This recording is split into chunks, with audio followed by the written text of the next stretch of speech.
Ladies and gentlemen, I'm recording this video in September of 2025. Late at night. That's why it's super dark. I've only got these two white lights beaming directly at my face. Hopefully I look good. Do let me know in the comments. I enjoy your compliments.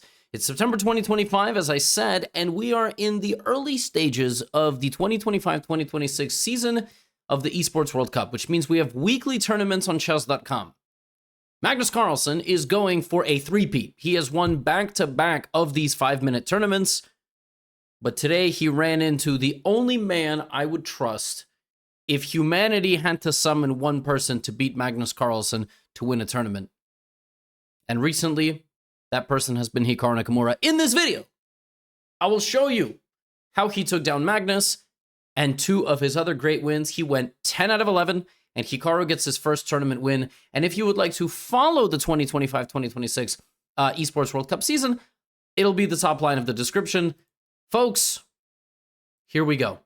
HIKARU had the black pieces versus Magnus in the championship game, but to get there, he had to go through a couple of fan favorites. I will start with Daniel Naroditsky, then I will move to Fabiano Caruana, perennial top 5 player in the world, the person who holds the third highest rating of all time in the world of chess.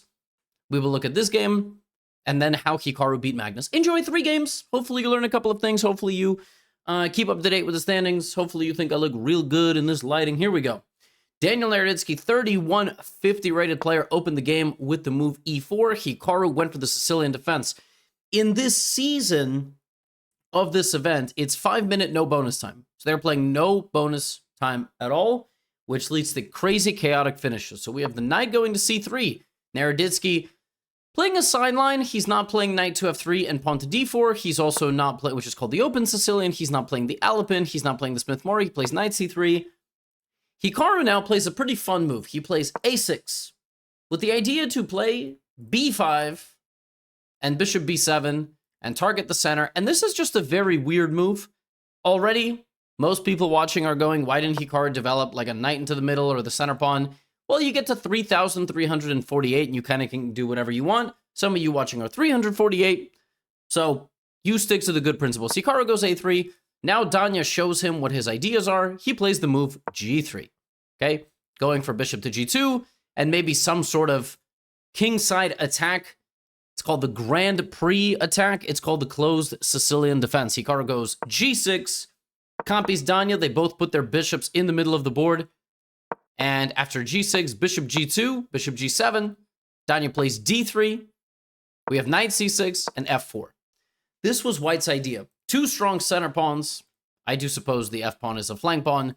2 strong forward pawns supported by other pawns. This knight will come out here or here, and then you will create an attack. HIKARU plays d6, knight f3 from Danya. Very normal stuff.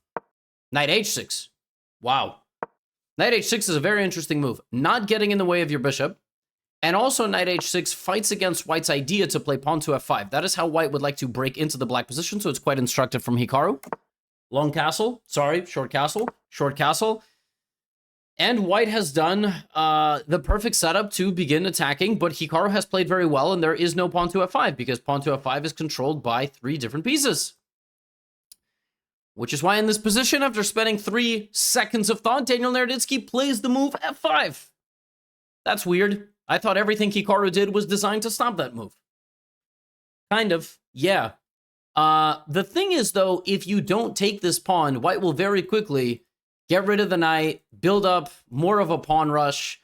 Soon you won't be able to take this pawn at all, so you have to take the pawn. Pawn takes f5, and Danya shows the idea of the entire thing. Knight to h4. So f5 is a pawn sacrifice. White here gives away a pawn. Why does White do that? Because Black loses the hat of the position. Now the g-file's open. You kind of lose a very important pawn defending the king, and also you lose time. You have to now make 2 trades with this pawn. You have to 2 captures. Nothing else has been developed. In that time, White has opened the rook. White has opened the bishop. White has initiative. White is going to go queen h5. Danya here gets rid of the knight completely in one move. Bishop h6 and queen h5. All of the momentum is falling down in this direction. But HIKARU, very cold-blooded. King g7. Because had he moved his bishop back Probably bishop e4 would have arrived with a checkmate threat. So the king walks out bravely and defends the position. Very nice. Very nice. This is typical Daniel Naroditsky versus Hikaru Nakamura chess. One guy is an uncompromising and creative attacker, and one guy is the most stubborn, ferocious defender in the world. So now what? Knight takes e4. Apparently the wrong move. Apparently white should have tried to inch a little forward with the pawn. It's tough to understand why exactly, but g4 is the preferred choice. After knight takes e4, the computer really wants to go pawn to f6, which is an insanely ugly move. It is much more natural to play knight e5, which simultaneously creates defensive ideas like wrapping the knight around, but also counterattacking ideas and almost trapping the queen completely. The best move for white now is to play knight to f5 check, which Danya, oh my goodness, instead of knight f5, he plays rook f5. He sacrifices his rook, ready to bring reinforcement. The thing is, this is not even a sacrifice. You can't even take it because the knight would take. But Hikaru just moves out of the way, and now the rook is in the way. You see, Danya gave Hikaru a Trojan rook, but it was a little too obvious. You can't take the rook, but now the rook is just kind of clumsy. It's sort of standing in the way, and he brings reinforcements, forcing Hikaru to play the best defensive move, pawn to f6, and suddenly white's attack has run out of steam, but Hikaru is down a full minute and 15 seconds with no bonus time, so it's 5-0. So what's going to happen? He's going to have to start playing faster. Danya, bishop h3. Danya is fully invested in the sacrifice of this rook. He is insisting. Hikaru strips away the knight down to 2 minutes. Danya plays queen takes h4, and maybe now you can grab the rook, which Hikaru does. He doesn't understand where the attack is. Rook takes f5. Now comes e6, kicking out the rook. The rook rotates over.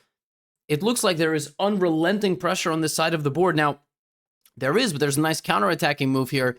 Pawn to f5, even better would have been bishop e3 and h6. Hikaru plays f5. The queens are seeing each other. The pawn attacks the knight.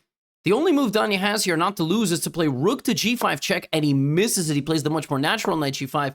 Rook g5, again sacrificing, would have led to a position of knight and bishop versus rook and rook, which is losing, but apparently was holding here. It was holding a draw. Tough to spot that. He goes here. Hikaru very quickly gets rid of all the pieces. King h8, the game is over. The game is over because white has run out of attacking fuel. He simply doesn't have enough pieces. Black's king is totally safe, and Hikaru has come back on time. You gotta love it. Now we enter the conversion stage of the game. We centralize the rook. We play pawn to e5. We play pawn to e4, just marching Naroditsky straight through.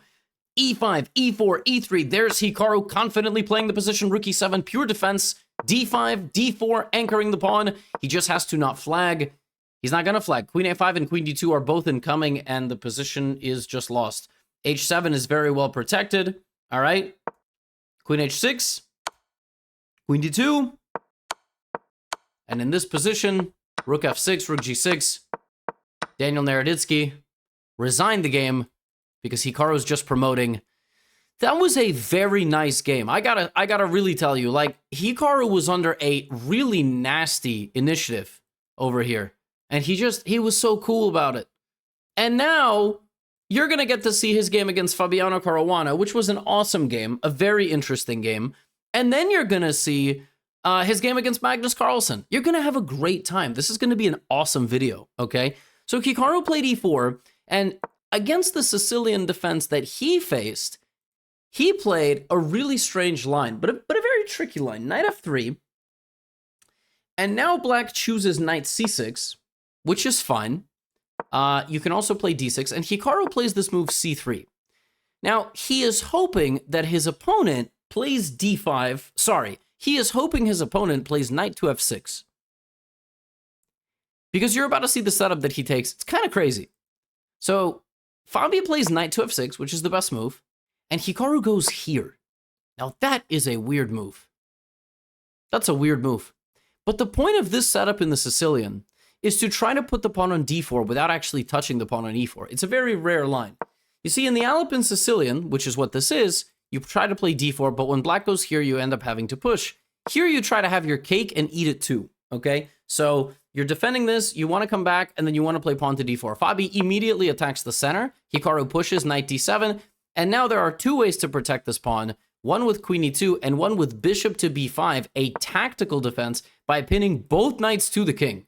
So they're not both defending the e5 square, because one of them will be pinned in the end. Fabi now plays knight db8, which is a very hilarious move. He plays knight f6, knight here, and then replaces the original knight on the home square. Hikaru goes here and steps out of the position. And I gotta tell you, visually, this is a kind of like a Caro-Kann defense. It's like we got e4, c6, right? d4, d5, e5, c5.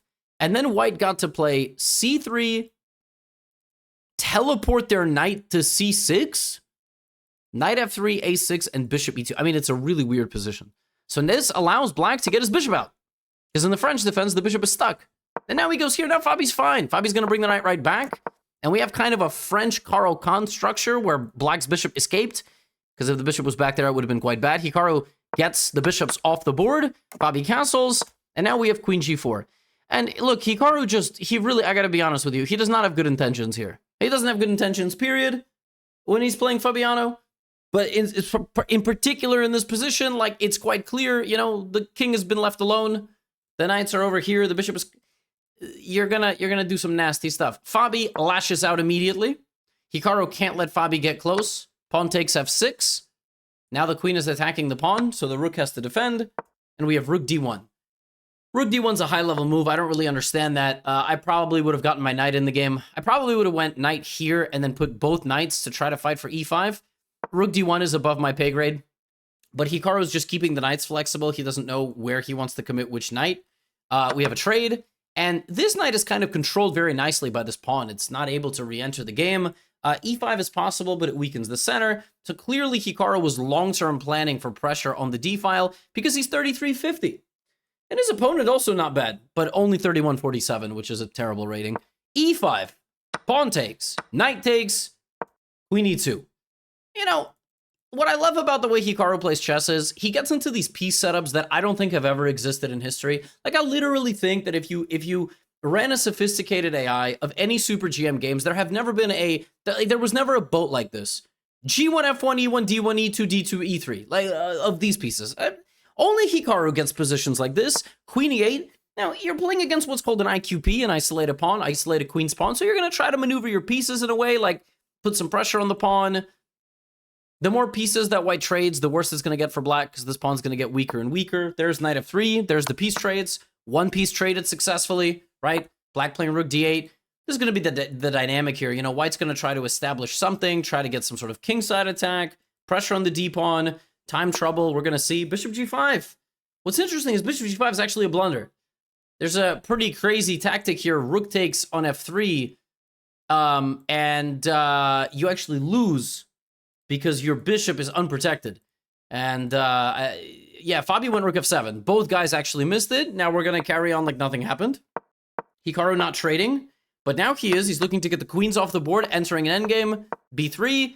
Fabi has moved this pawn forward. As we see, isolated pawn supported by many pieces is an asset. It's not a liability. So we're going to try to grind down Fabi here. g3. Both guys hovering around that 3-minute mark. The position is equal, but Hikaru is nasty at these scrambles. Rook c4, rook d7, king e1, walking the king over, a trade of rooks. This pawn is really dangerously close to becoming a liability. It was an asset on the d4 square because on the d4 square, everything defended it. It now ventured off, and you trade a couple more pieces, it's going to be taken. Now, the good news for Fabi is that maybe in the endgame, it's still going to be equal, but before you know it against Hikaru, you're going to get to the 2-minute mark. Your time is going to be really ticking, and those seconds are going to feel very fast. For here, for example, king e6 was better than king g6, because on g6, the king is a little bit more vulnerable and a little bit away from the action. You actually have to walk your king into the middle. Now you can't walk your king into the middle, and your king would have been better to get to d5 and e4 and everything, and this fork leads to Hikaru finding the exact right moment to win this pawn. He is just so freaking sneaky. He's so tricky. Knight e1, Fabi looking for counterplay, and Fabi would save this position if he was playing me. He has saved some positions playing against me. It's almost rewarding. It's like watching, you know, your older sibling. Hikaru and I are not related, in case you couldn't tell. But it's like watching an older sibling beat up your bully. Because, like, Fabiano has saved some games against me by playing aggressively, And it's just like, so, like, look at the way Hikaru just controls the knight, and he's always up on time. Every move is confident. 2 pawns up, 1 on each side of the board. He's going to try to advance. He's going to kick out the king. And, like, he never, ever, ever hesitates. There's no hesitation at all. Fabiano ends up resigning. And both of these guys are my teammates in a couple of weeks in Team USA versus India. A couple of weeks. It's in, like, 11 days, which is sort of insane. So, yeah. A little bit of friendly fire, but Hikaru won that game as well. And here we go, folks. Main event. Maybe you skipped ahead. If you skipped ahead, that's all right. I don't blame you. The chess world generally only really cares about these two people. If you are an Indian viewer, of course you support your guys. Anand when he was playing, Gukesh, Prag, Erigaisi, Nihal, etc., etc. It's really funny what happens to viewership of a major tournament where Magnus and Hikaru are playing, and I put somebody else on the thumbnail. But then some people are like, well, you only put them on the thumbnail. But sometimes I put other people on the thumbnail, and you guys are like, ew, broccoli, ew, vegetables. I only want to eat the chocolate bar. So here they are. Here's the main event, 33-60, 3-3-3-6. Magnus has won this tournament already multiple times. He's got to beat Hikaru with the white pieces. He plays the English opening. I gotta tell you, of every opening in a must-win situation, the English is probably number one. It is very combative and immediately begs for imbalance, right? Symmetrical English, you would think like playing symmetrically, e4, e5, d4, d5, and you would think playing symmetrically. It's actually not, it's not that good. Like it's not drawish. It's actually better to play into the main position. So Hikaru plays knight f6, Magnus puts the bishop on g2, and now Hikaru plays c6. This is the best move. Against the c4 setup with g3, and without a knight developed yet, c6 and d5 is the way to go. It is the best setup. Okay? It's the best setup. So in case you want a little weapon, d4. Okay? Pawn to d4, targeting the knight, the pawn takes, queen d4. Magnus plays this in a moment where the knight cannot come out to the c6 square, right? So c6 is played, e5, and now you can't put the knight on the c6 square, but the queen will be a target. So it's a tricky spot. Now here with white, I always take, and then I move my queen back when it gets targeted, and I play against the same IQP that we just saw in this game. Hikaru, we saw he ended up winning this pawn in the long run, and that's what I always do. Magnus plays knight f3, which is totally fine. Hikaru plays knight a6. I actually had games like this against Pia Cramling. Pia played like this against me. I think we had a couple of games. She also would play like d6. She would play bishop b4 check, and then like d6, and just be like super solid. So there's many approaches here. She also has played like this, knight a6, bishop c5, check. Hikaru's like, hey, Magnus, you gotta beat me. You are not gonna beat me without queens. Magnus is like, have you forgotten who I am, you fool? I am the greatest endgame player who ever walked the earth.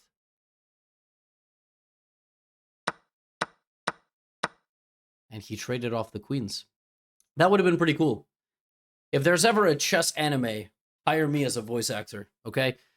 The knight went back to d3, bishop b6, and now the best move for white in an otherwise straightforward and easy position is actually giving up your bishop for this knight. Now, normally, that's a terrible decision. Why on earth would you lose the bishop that is defending your king, is the pride of your light squares, for some stupid knight in the center of the board? Well, you created a target. The computer agrees, by the way. It thinks bishop takes d5, as radical of a solution as it is the best move. That's what it thinks. And now white can spend the rest of the game targeting this pawn, just like in the Hikaru Papi game. There's instructive moments here. You know, even though these guys are like 4,000 points higher rated than some of you, you know, there's some really instructive stuff. So we have the knight going to c3, and now you have the option to protect this pawn or get it moving. Hikaru opts to protect it. I agree. I think that's very natural. And this knight goes to a4, looking to take the bishop. Now, white could have also went knight f4. White could have also played b3, bishop b2. Knight a4 is the natural move. Hikaru's like, I don't want to give Magnus the bishop pair. The whole benefit of my position is that I have the 2 bishops, so I will get out of the way, okay? I'm going to move out of the way with the bishop, and maybe go here, maybe rook c8, etc. Bishop f4, aggressive move. Bishop e7, solid, covering some infiltration spots. White plays rook fc1. Rook ac1 also was possible. Bishop e5 also possible. Rook c1, Magnus looking for the file. Hikaru castles. Okay, Magnus has to go to work. That's the only way. He's got the 2 knights. He has the c file. What is he going to do? Bishop e5, that is a good improving move. Looking to maybe centralize your bishop. Looking to maybe play knight f4. Pressure on the black position over here. Hikaru mirrors Magnus, right? The threat of a draw here is not enough. Like, meaning you can create the threat of a draw with black because Magnus has to win. He has to win to ultimately beat Hikaru and get first place in the tournament. Hikaru is threatening him with a draw constantly. Now, Magnus does have a 1-minute time advantage. And unlike the game against Naroditsky, where Hikaru had a totally winning position, it's not so simple. Knight b4. Trying to put the knight on the much more solid square, also happily giving up the bishop in this case, because in that case, you would have doubled your outside pawns, and here you are joining pawns together in the center. Magnus goes back to c3. Hikaru's just doing a whole bunch of nothing. He's just waiting around. He's like, maybe I'll even take the knight to give opposite-colored bishops. We have bishop d6, knight back to c6. Magnus can't generate enough momentum. Like, maybe rook d1 he's going to play. He does play it. Hikaru just gets rid of the knight. And then he pushes forward. We've been talking about this. The isolated pawn at some point will become mobile. It became mobile in the Fabiano game, but now on d4, you kind of push the knight around. It's still a little tricky. The pawn is hanging. Knight c7, knight d6 are both possible. Here comes rook d8, allowing the fork, but you don't really care because it's hardly a fork because the bishop is defended. This pawn is very well protected. Will Magnus double up? Will Magnus go to the c file? Will he play a3, b4? He does play rook d2, flexible move. Hikaru does the exact same thing. In this game, he is playing stubborn chess.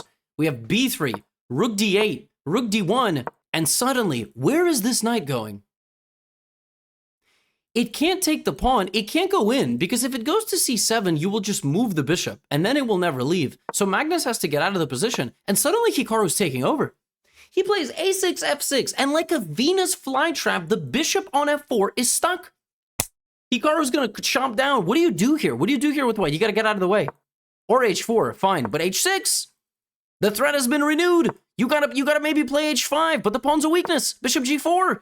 Hikaru's gonna be immediately winning the pawn, and Magnus is down 20 seconds. A complete reversal. Total reversal. This crazy little idea of 6th rank pawns, like little traps, right? Little mouse traps, and suddenly the mouse got caught. F3, d3, the isolated pawn. Can you understand how impressive it is that in the previous game, Hikaru ended up Venus flytrapping that same pawn, but on the defensive side against the pawn, and in this game, he uses that same pawn beautifully to smash into the white position with pawn to d3.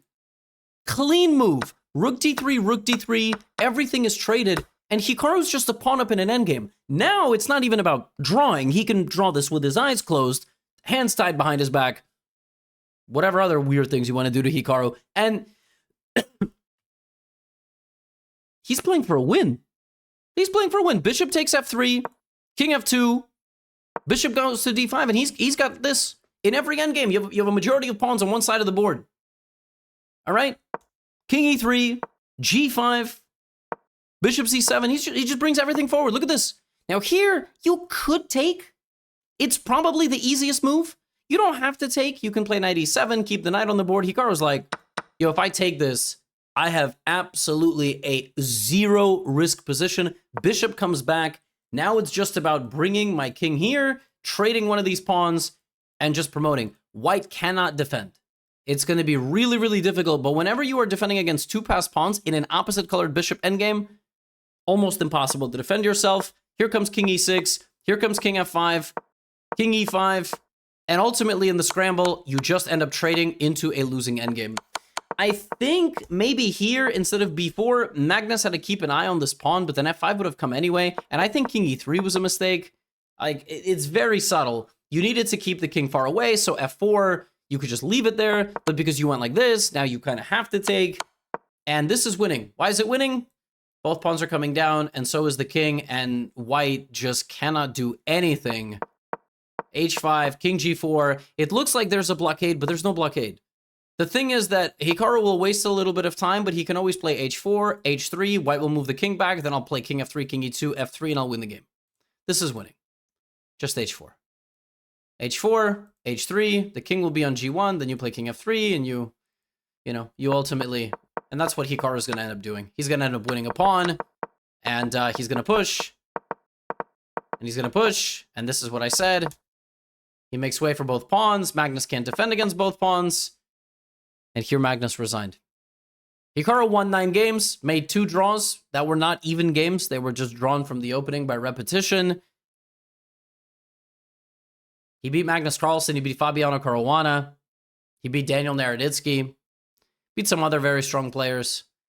And he wins his first event of the 2025-2026 Esports World Cup season, stopping the Magnus Carlsen three-peat and also defeating him en route to first. I love it. Listen, I love this. I accidentally clicked the overlay of playing games on my stream, but then I went to the full screen. Folks, I am enjoying this a lot. I really enjoy when these two are playing against each other. I think their chess is very high level. Hikaru struggled in a couple of events in back-to-back weeks, but he really stepped up. Magnus won a couple of events, and he was doing well in this one, but yeah, I mean, you got the 3,400 rated guys just like battling it out. It's like the 2 biggest dinosaurs, while all the others, like the pterodactyls and the... I don't know. I know like 5 different dinosaurs. Some people don't even believe in dinosaurs, which is a totally separate conversation. I learned about dinosaurs and, the smaller ones, the ones that kind of like, but I'm talking, these guys are like the gigantic, like, just so awesome. I love it.